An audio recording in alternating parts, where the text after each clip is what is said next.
welcome back. This is Sierra, and as you guys can see, I'm filming again from my kitchen. So I'm going to share a holiday recipe with you in just a second.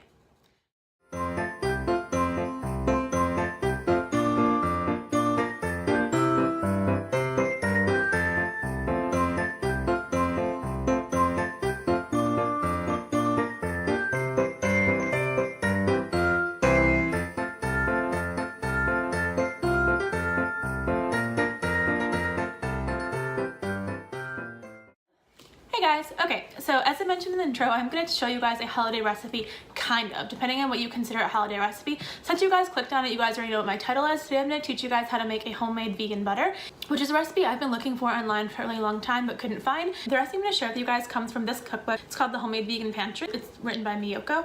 I don't know if you guys know of the cheese and butter. It's like a cultured butter brand called Miyoko's. This is the exact same person, I think, that wrote the book. And this book has a whole bunch of vegan homemade recipes inside, and I got this for Christmas last year. I think this is probably my second favorite gift that I got last year for Christmas because it's pretty much taught me a lot of things I know that really helped me become a better vegan. So I don't have any links for you guys about this book. I wish I had a spawn for this book. So Miyoko, if you're watching, spawn me because I'm already plugging your book. All right, so the recipe I'm going to show you guys is her Glorious Butterless Butter. It is on page, I don't know, it's on page 58 of the book, and pretty much the idea is, rather than buying an expensive vegan butter, the idea is that you'll be able to make a vegan butter with things that you probably, well, most of the things you already have in your house, except for there's one ingredient that you'll have to order, and it's called liquid lecithin. I'm going to talk a little bit more about it during the video. But anyways, I have everything all set up in my kitchen, and I'm going to change into something a little bit less forgiving when it comes to cooking, and I'll get back to you guys in just a second.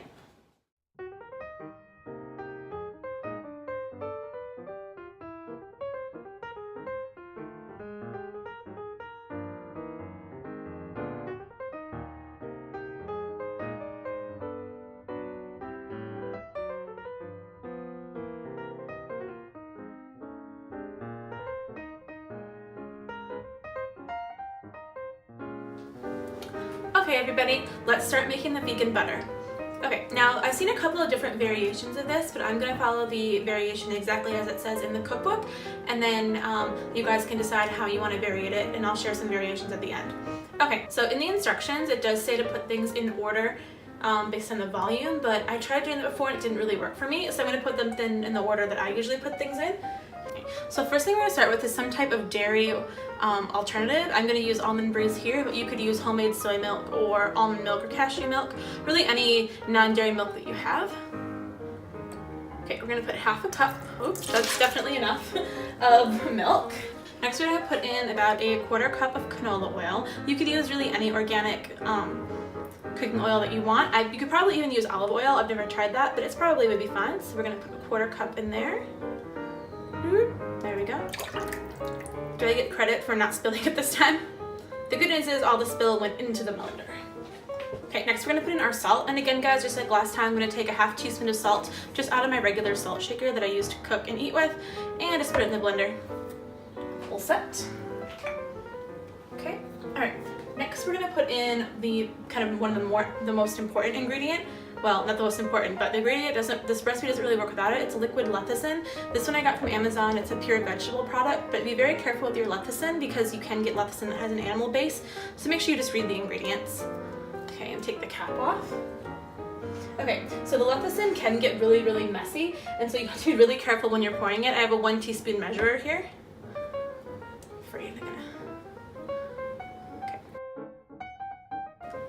The purpose of this ingredient is it acts like an emulsifier, and I haven't actually tried this recipe without it, but its job is to pretty much just keep everything stuck together and blended together so it doesn't separate, and it also is a very mild preservative.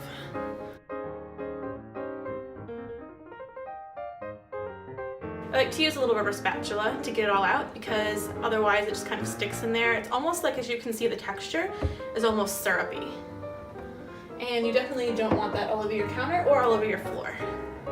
Because I will tell you from personal experience, it's worse than cleaning up molasses because it's not sticky, it's just oily.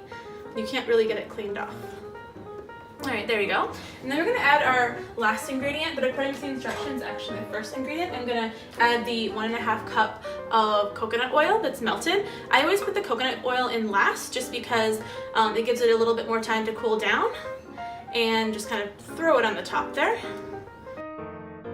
I'm always worried that if I put it in right on top of the cold milk that the milk is gonna harden it again or something, but then again it doesn't really matter because our high-powered blender is gonna just blend it all up anyway. Okay, there we go. So now I'm gonna put the lid on. Now we've got the lid on, we're gonna process this at medium speed for about 1 minute. So what I do is I just start out with the number 1 setting and then slowly move to number 5 and then I start timing. So I'm gonna readjust the camera so you guys can see me do that.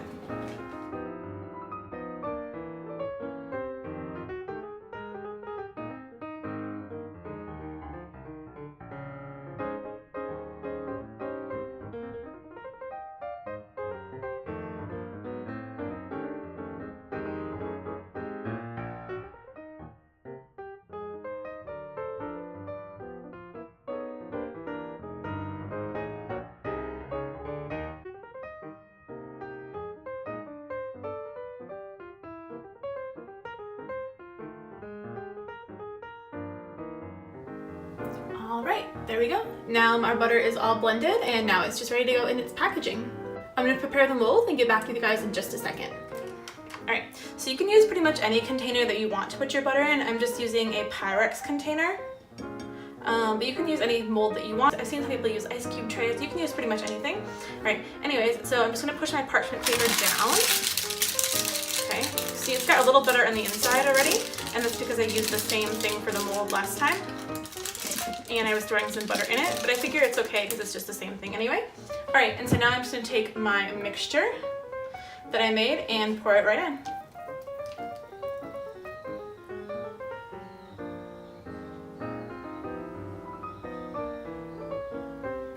All right, and we're all done. So now we're just gonna put our vegan butter in the fridge for a couple of hours. It really depends on your fridge. I think the last time I made it, I did it for about an hour and that worked well. Okay, and there's one more thing that I wanna show you guys. Now this is the same recipe, but if you guys didn't notice, the recipe I made for baking was white, but this one actually I made it, this is the one I made the other day. And I made this yellow because I feel like the white isn't really as appetizing when you want to put it on bread, and so I like to add a little bit of an ingredient to make it yellow. And I know this is a crazy idea, but actually all it is that I added to it is a little bit of turmeric. About probably 2 shakes into the blender. It was enough to give it the color. The more color you want, just the more turmeric you put in. And actually, when I was thinking about this, back in the day when I was still on dairy, I used to buy my butter and milk from a local farmer in the States, and his butter and his milk always had kind of like a yellow tinge to it. They said it's because his entire farm was grass-fed. So anyways, I guess you can technically not trick people, but you can trick yourself into thinking it's grass-fed butter without any of the health implications or any of the animal cruelty, which is pretty awesome. All right, everyone, so our vegan butter is all set and it's been sitting in the refrigerator for a couple of hours now and it should be ready to show you guys. So I'm gonna show that to you guys in just a second. One thing I forgot to mention when I was doing the kind of tutorial is that this vegan butter is not exactly the same as like some of the Smart Balance vegan butters that you can buy, but it does behave very similarly. One of the big differences that I found is that sometimes things will brown a little bit more slowly in the oven just because coconut oil for some reason doesn't brown as quickly as regular butter or other fats, so I just don't know why, but just keep an eye on. I don't think you're gonna burn your food, but just like pay attention, you know, just keep in mind that it might take a little bit longer to get the brownness that you're thinking about. Anyways, I'm gonna show you guys the vegan butter in just a second. Okay, we're back and I am not centered. All right, we're back. I just got the vegan butter out of the fridge and it looks like this. It is, as you guys can tell, it's just a white color. It's the same color it was when I first got it out. And when it's time to take it out and use it, all you have to do is just lift it out of the mold. See if I can do that. It should lift out just like that. And then you can just flip it over. It's hard to do this and talk on camera at the same time. Probably should have filmed this from downward, but that's okay. There we go. I just flipped it over and then I'm just gonna peel off my parchment paper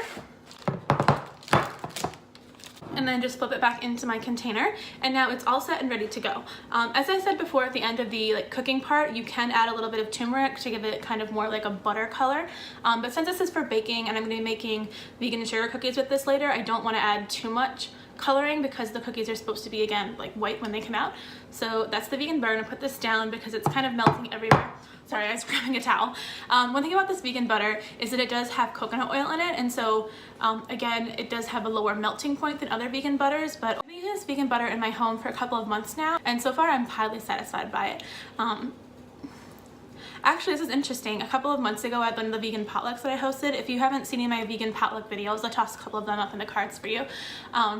At the vegan potluck, I actually put some of my vegan butter out in a bowl, and I put some of the Earth Balance out so people could try it, and most of the people said they liked this vegan butter better. So it's definitely worth a try. Anyways, if you guys have any questions about the recipe, go ahead and let me know in the comments below. Also, if you guys like this video, go ahead and hit the like and subscribe button so you guys can get notifications every single time I post something new and exciting. Otherwise, that's all I have for you guys today. So anyways, talk to you guys later. Happy Vlogmas. Bye!